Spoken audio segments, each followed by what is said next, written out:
Hello my dear students, कैसे हैं आप लोग। आपका अपना मिशा सर। जैसा कि आपको पता है कि मेरे ऑनलाइन यूट्यूब चैनल्स में ट्यूशंस क्लास 11th का और क्लास 10th का हो रहा है। इसके पहले वाले वीडियो में आपने देखा था कि हमने चैप्टर क्लास 11th का चैप्टर्स लॉज ऑफ मोशंस के बारे में डिस्कस किया था। लॉज ऑफ मोशंस में 3 पार्ट आते हैं। क्लास 11th में चैप्टर 4 या 5 में है लॉज ऑफ मोशन में 3 पार्ट आता है। एक होता है आपका फोर्स, सेकंड में होता है फ्रिक्शंस और थर्ड में होता है dynamic of a circular motion. ठीक है, तो हमने अभी तक फर्स्ट वाला पार्ट 1 वीडियो अभी दिया है फोर्स के बेस पर, मैंने फुल डिस्कशन फोर्स के बारे में किया था। उसमें से कुछ टॉपिक्स आज डिस्कस हम लोग करने वाले हैं। ठीक है, चलो स्टार्ट करते हैं।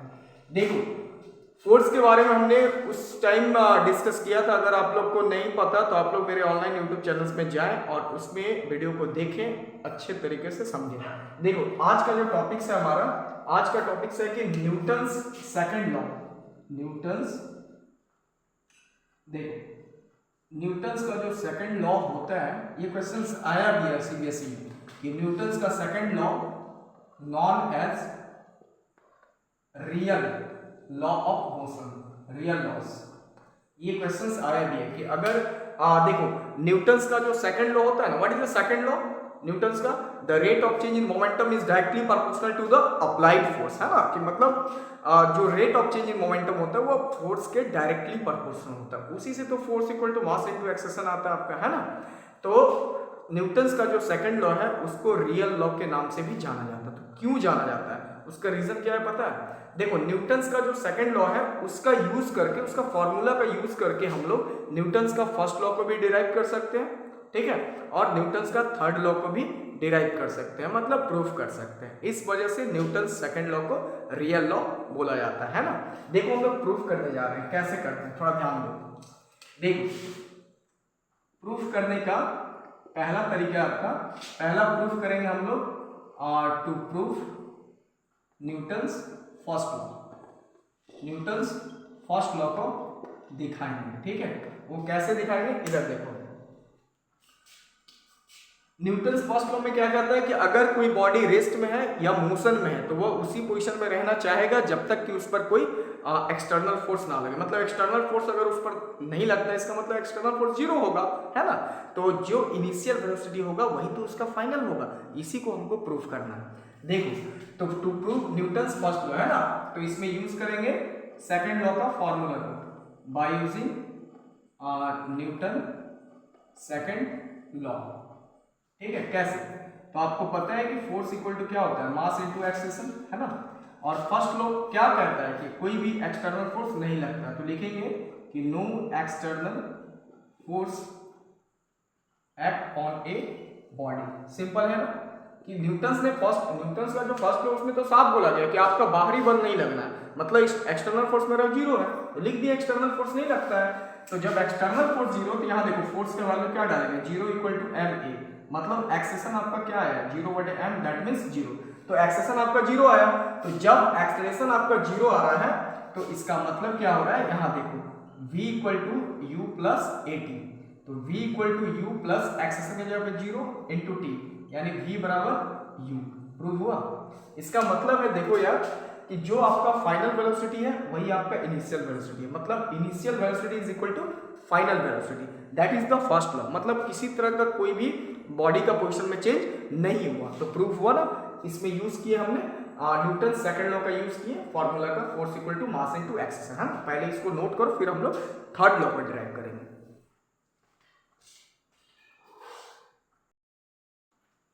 देखो, अब हम लोग न्यूटन्स फर्स्ट लॉ को तो डिराइव किए, अब न्यूटन्स थर्ड लॉ को डिराइव करते हैं।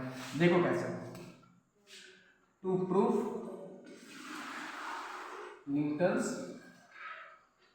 थर्ड लॉ, कैसे, ध्यान दो। सेकेंड लॉ में क्या कहता है कि force equal to D P dt, मतलब the rate of change in momentum is directly proportional to applied force, है ना। तो अब हम लोग देखो, तो मानते हैं कि let P1 and P2 are initial and final momentum, initial and final momentum. ठीक है, अब देखो, तो F1 इक्वल टू होगा dp1 by dt, dp1 by dt initial force, उसके बाद F2 इक्वल टू होगा dP2 बाई dt। यहां तक समझ में आ गया, दोनों फोर्स ले लेंगे, एक्सटर्नल और इंटरनल। अब देखो तो यहां निकालेंगे नेट फोर्स मतलब F1 प्लस F2, यही तो होगा टोटल फोर्स, है ना। तो ध्यान दो यहां पर, तो हम लोग लिखेंगे देखो कि F1 plus F2 equal to dP1 by dt plus dP2 by dt। एकदम आराम से समझा रहे हैं। देखो तो F1 plus F2 equal to, यहां से d बाई dt को कॉमन लो तो P1 प्लस P2 आ गया। अब देखो, अब यूज करेंगे by using conservation of momentum. तो कंजर्वेशन ऑफ मोमेंटम का मतलब क्या हुआ? कंजर्वेशन ऑफ मोमेंटम का मतलब होता है ना कि कोई भी एक्सटर्नल मोमेंटम जो होगा वो जीरो, मतलब कि कोई भी अगर क्लोज सिस्टम है, ठीक है, आइसोलेटेड सिस्टम, उसमें टोटल मोमेंटम का वैल्यू क्या होता है? जीरो। मतलब external momentum is equal to the internal momentum. तो इसका मतलब है कि total momentum P1 plus P2 that means zero. अब देखो यहाँ पर, तो जब एक्सटर्नल टोटल मोमेंटम जीरो हुआ तो F1 plus F2 equal to P1 plus P2 that means zero. तो d by dt into zero that means zero, यानी F1 plus F2 equal to zero. तो F1 प्लस से उधर गया minus F2, इसका मतलब यही तो मेरा थर्ड लॉ है ना, कि जितना फोर्स आप लगाओगे उतना ही फोर्स अपोजिट डायरेक्शन में लगेगा, है ना। तो ये F1 इक्वल टू F2 और माइनस अपोजिट डायरेक्शन के लिए है। आया ना न्यूटन्स थर्ड लॉ, ठीक है। तो ये क्वेश्चन सीबीएसई में आता है, इसको थोड़ा दिमाग में रखना है कि न्यूटन सेकंड लॉ को रियल लॉ ऑफ मोशन क्यों बोला जाता है, क्योंकि वो फर्स्ट लॉ को भी ड्राइव करता है और थर्ड लॉ को भी ड्राइव करता है। हम दिखाए ना तुमको, ठीक है। चलो ठीक है, इसको नोट करो पहले।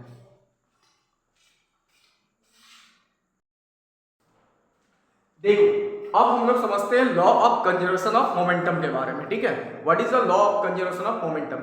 अगर किसी भी बॉडी पर एक्सटर्नल फोर्स नहीं लगेगा, अगर कोई भी बॉडी पर एक्सटर्नल फोर्स अगर नहीं लगता है, तो इसका मतलब उस बॉडी पर टोटल मोमेंटम क्या होगा?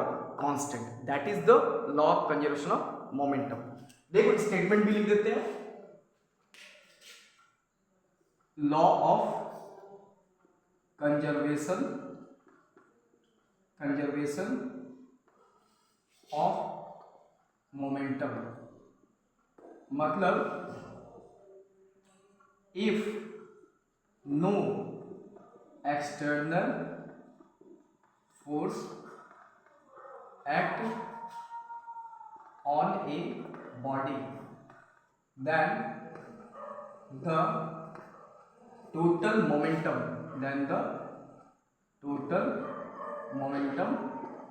remains constant।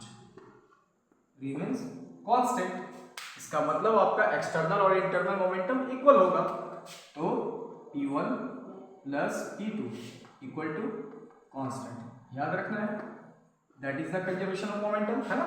इसका मतलब आपका external momentum is equal to internal momentum.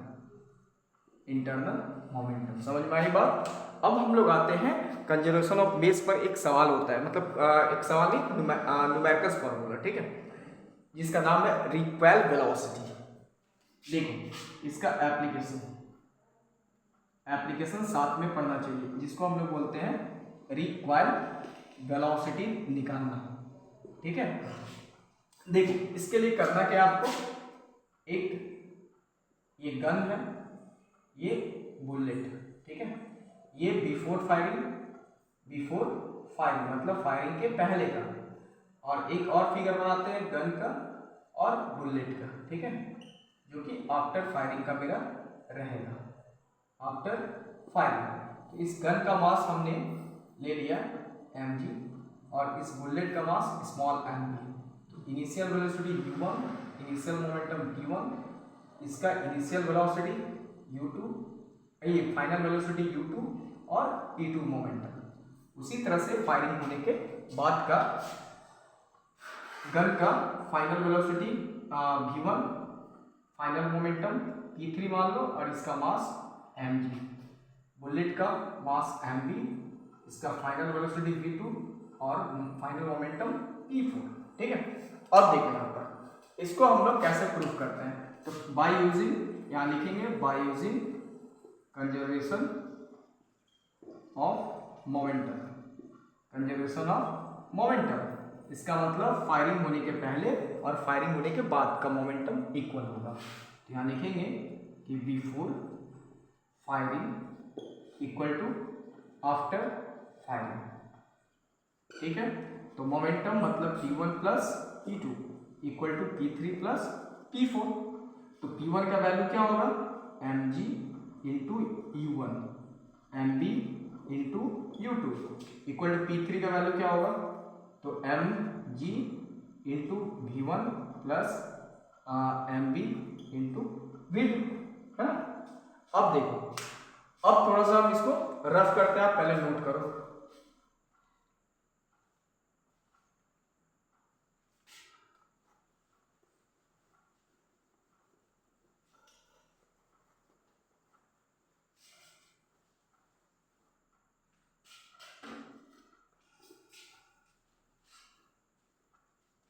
देखो अब इसके आगे आते हैं। तो भाई मेरे, अगर आपका गन और बुलेट, ठीक है, फायरिंग के पहले दिखा रहा है, मतलब फायरिंग आपने नहीं किया, तो उस समय इनिशियल वेलोसिटी क्या होगा दोनों का, जीरो, मतलब ऐसे पकड़े रखा है, तो रेस्ट में है यानी कि जीरो, इनिशियल वेलोसिटी जीरो।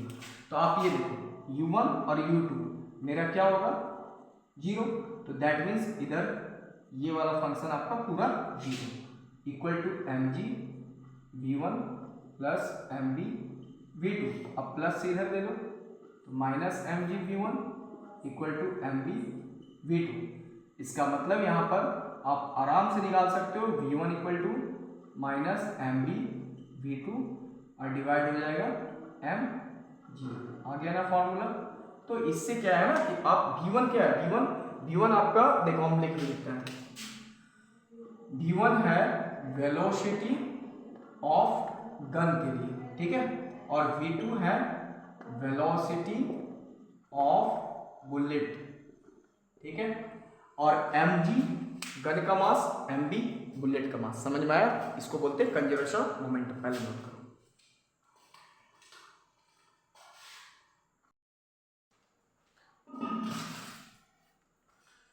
देखो अब हम लोग आते हैं एक थ्योरम बताते हैं, लैमिस थ्योरम, जिसको हम लोग बोलते हैं लैमिस थ्योरम।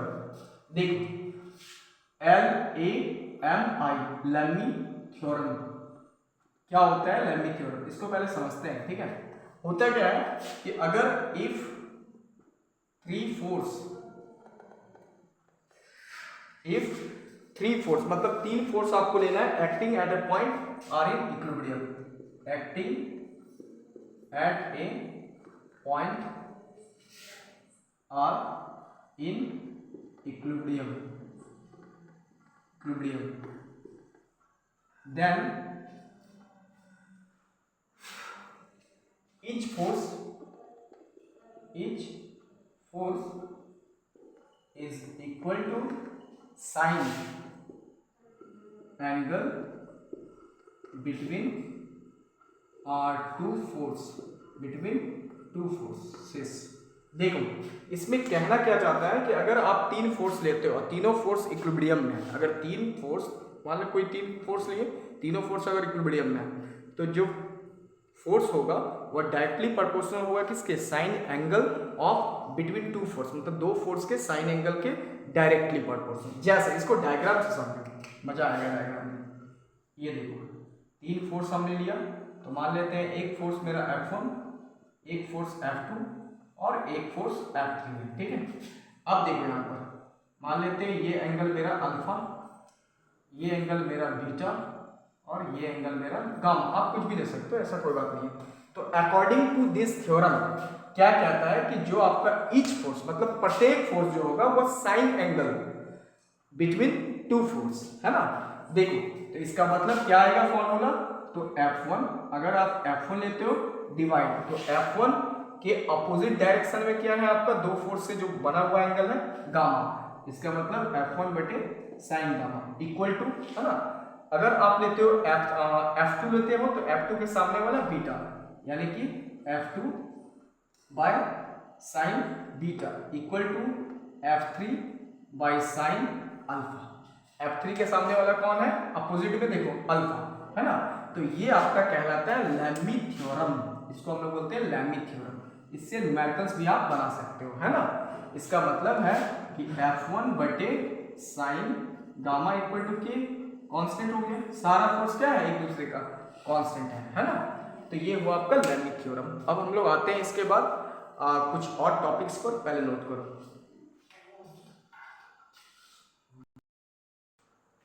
देखो अब एक न्यूमेरिकल्स टाइप का डेरिवेशंस है, ठीक है।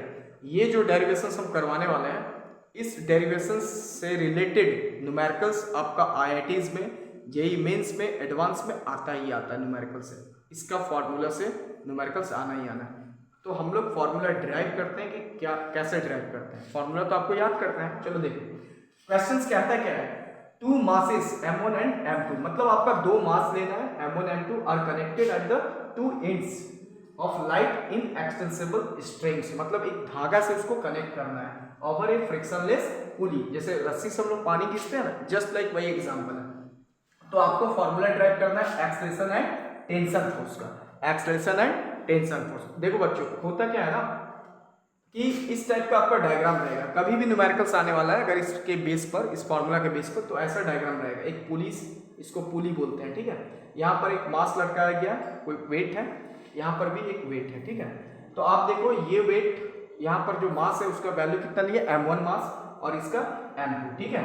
तो अब देखो जैसे मान लो इधर से टान रहे हो, M2 से टना रहे हो, नीचे की ओर टान रहे हो, ये क्या हो, ये ऊपर जा रहा है, इसका मोशन किधर होगा, इसका जो मोशन है वो अपवर्ड डायरेक्शन में, देखो ऊपर जा रहा है इसका मोशन, ये ऑब्जेक्ट का मोशन ऊपर, और इसका मोशन क्या हो रहा है, डाउनवर्ड में जा रहा है, ये देखो डाउन डाउन जा रहा है, ठीक है।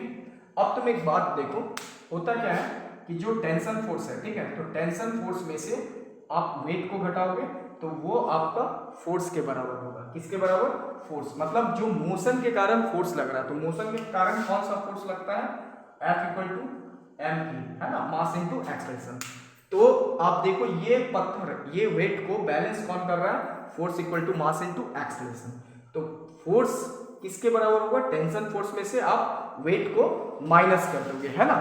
तो देखो कैसे निकालते हैं, एट मास M1 के लिए, तो कैसे निकालेंगे, देखो M1 ए मास इनटू एक्सेलरेशन, और इसको बैलेंस कैसे करेंगे, टेंशन फोर्स में से वेट को माइनस कर दो, M1 इक्वेशन 1। समझ में आया बात, इतना समझ में आया कि जो आपका force equal to mass into acceleration है वह टेंशन फोर्स माइनस mg, मतलब वेट को माइनस करना है टेंशन फोर्स से, that is the equilibrium force, है ना। उसके बाद आपको देखो सेकंड वाला में कैसे करोगे, एट मास M2, तो M2 वाला में क्या हो रहा है कि कौन सा फोर्स ग्रेटर है, टेंशन फोर्स ज्यादा है ना वेट ज्यादा है, तो ये आपका वेट ज्यादा होना चाहिए, टेंशन फोर्स इसमें कम होना चाहिए, है ना। तो इसका मतलब है कि M2A equal to M2G minus tension force, equation 2। तो आपने इक्वेशन 1 और इक्वेशन 2 बना लिया। अब दोनों इक्वेशन को एक बार ऐड कर दो, ऐड करोगे तो आपका एक्सेलरेशन का फॉर्मूला आएगा, और दोनों का डिवाइड करोगे ना, डिवाइड इक्वेशन को, तो टेंशन का फॉर्मूला आएगा। देखो तो हम पहले ऐड करेंगे इक्वेशन 1 एंड 2, तो M1A प्लस M2A, कितना आसान है, T minus M1G plus M2G minus T। तो यहाँ से आपका क्या होगा कि टेंशन फोर्स कैंसिल हो गया। अब ये दोनों में से एक्सेलरेशन को हमने कॉमन ले रखा, देखो A कॉमन लिया, M1 प्लस M2, बड़ा ही इंपॉर्टेंट फॉर्मूला आ रहा है।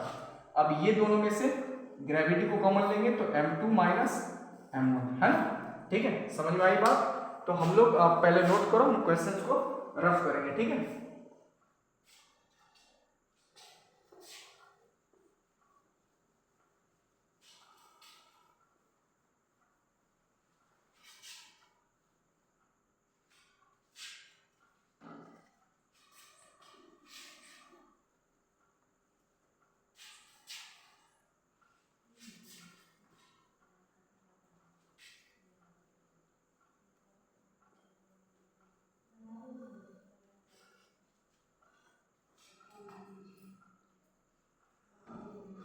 देखो अब इसके आगे बढ़ते हैं, तो यहाँ से एक्सेशन का फॉर्मूला निकालेंगे। ए इक्वल टू मेरा जी m2 minus m1 divide m1 plus m2, ये मेरा फॉर्मूला है, फॉर्मूला नंबर 1।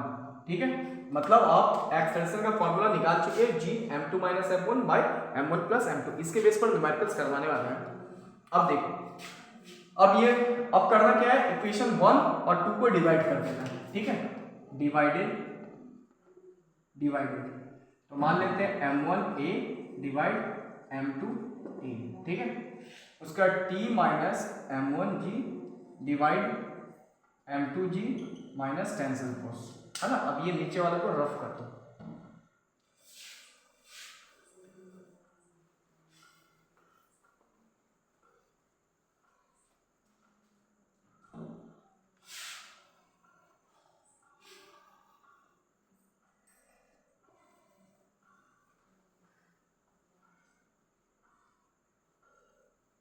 देखो अब यहां से एक्सेशन कैंसिल हुआ। ठीक है, तो m1 बटे m2 equal to T minus m1g divide m2 g minus T. अब क्रॉस मल्टीप्लाई कर दो, तो जब मल्टीप्लाई करोगे तो m1 m2g माइनस m1t, इसको भी क्रॉस कर दो, m2t माइनस m1 m2g, है ना। अब करना कुछ नहीं है, दोनों सेम वैल्यू को इधर ले लो, तो m1 into m2 plus minus से इधर आ रहा है m1 इंटू m2g, और ये माइनस से उधर जा रहा है, यानी कि m2t प्लस m1t।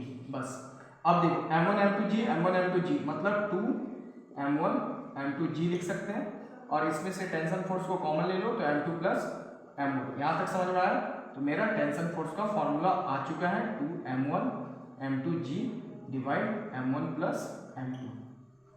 ये फॉर्मूला आया आपका टेंशन फोर्स का, है ना।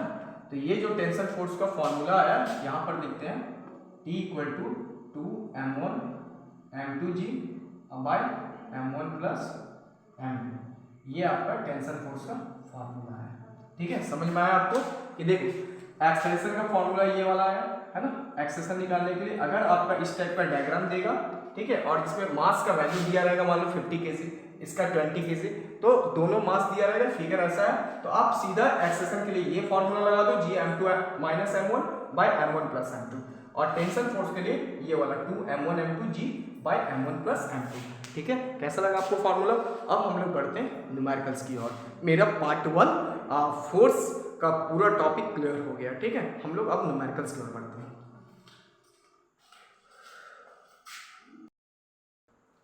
देखो अब हमारा न्यूमेरिकल्स का कार्यक्रम स्टार्ट। देखो क्या कहता है, the motion of a body of mass m is described by the equations s equal to ut plus half a d square. s आपका क्या है, डिस्टेंस है, u initial velocity, t time a acceleration.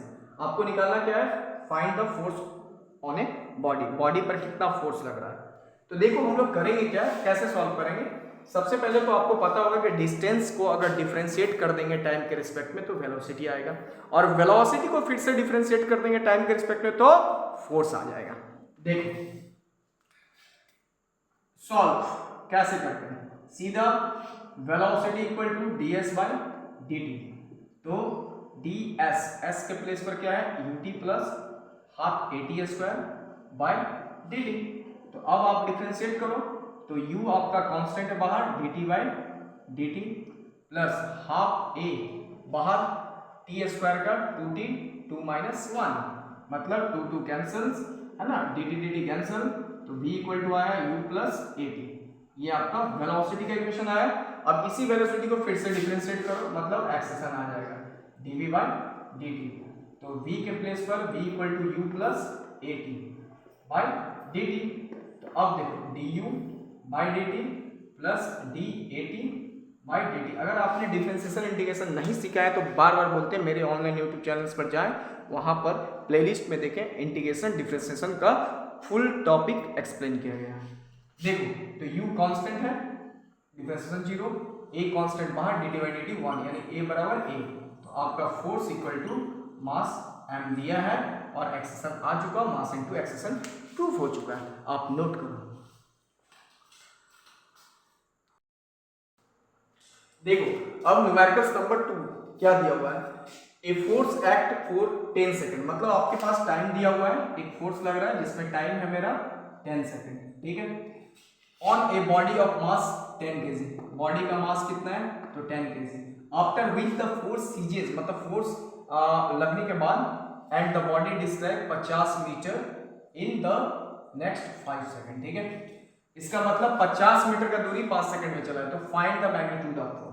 भैया मेरे magnitude of force निकालने के लिए आपको एक्सेशन चाहिए ना, मास तो दिया हुआ है, एक्सेशन चाहिए, आप करोगे क्या, देखो v equal to you plus A t, है ना, तो मेरे पास एक्सेशन है नहीं है, आपको एक्सेशन निकालना पड़ेगा, इनिशियल वेलोसिटी तो 0 हो जाएगा, है ना, टाइम दिया हुआ है, देखो तो सीधा आप कर सकते हो कि velocity equal to initial velocity 0, acceleration नहीं दिया है, सिर्फ टाइम दिया है, तो क्या करोगे तुम, ये तो लगेगा नहीं फॉर्मूला, है ना, तो आप कर सकते हो क्या कि 50 मीटर जब 5 सेकंड में आपका है ना, तो आप करना क्या, इसमें एक्सेस सीधे हमारा वेलोसिटी निकालना, ठीक है, तो v equal to displacement by time यानी 50/5 बन रही है 50 यानी कि 10 मीटर पर सेकेंड।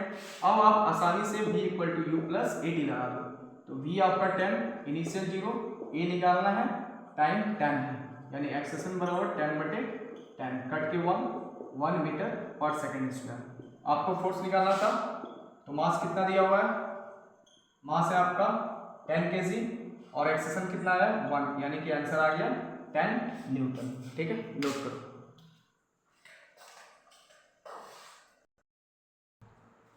देखो ये न्यूमेरिकल्स नंबर 3 है ना, इसको आप लोग कैसे निकालोगे, मेरा मार्कर, ठीक, देखो ए बॉडी ऑफ मास 5 kg, मतलब एक बॉडी है जिसका मास है 5 kg, acted upon bye 2 perpendicular force, मतलब 2 परपेंडिकुलर फोर्स दिया है x और y, तो ये हमने F1 माना और ये F2, तो आपको रिजल्टेंट फोर्स निकालना होगा, तो F1 का वैल्यू 16 और इसका 12, ठीक है, रिजल्टेंट फोर्स निकालने का तरीका होता है F1 square plus F2 square under root, मतलब आपका 16 का होल स्क्वायर 12 का होल स्क्वायर, तो 16 का स्क्वायर कितना होता है 256, 12 का बराबर है 44 से, कैलकुलेशन फास्ट होगा, न्यूमेरिकल्स अच्छा बनेगा, 6 4 10, 5 4 2 1 10, 2 1 3 1 4, मतलब 20 × 20 जस्ट लाइक आपका 20 न्यूटन फोर्स आ गया। अब आपको निकालना क्या है, एक्सेलेरेशन, तो force equal to mass into acceleration, इसका मतलब एक्सेशन बराबर फोर्स बटे मास, तो फोर्स 20 और मास कितना है आपका 5, यानी 5 चौके 20, तो भैया मेरे 4 मीटर पर सेकंड स्क्वायर आ गया आंसर, है ना। तो अब हम लोग मिलेंगे नेक्स्ट वीडियो में, ठीक है, तो फुल न्यूमेरिकल्स कंसेप्ट करवाने वाले हैं, फोर्स का सारा फॉर्मूला पर, ठीक है, पूरा फुल रिकॉर्डेड वीडियो मेरा न्यूमेरिकल्स पर रहेगा, लॉज ऑफ मोशन से रिलेटेड, ठीक है। चलो ठीक है, मिलते हैं नेक्स्ट वाले वीडियो में, तब तक के लिए आप मेरे वीडियो को ज़्यादा से ज़्यादा बच्चों के बीच शेयर करें, जिससे साइंस का पढ़ाई मेरा पूरा क्षेत्र में ईजी बना रहे, ठीक है, थैंक यू।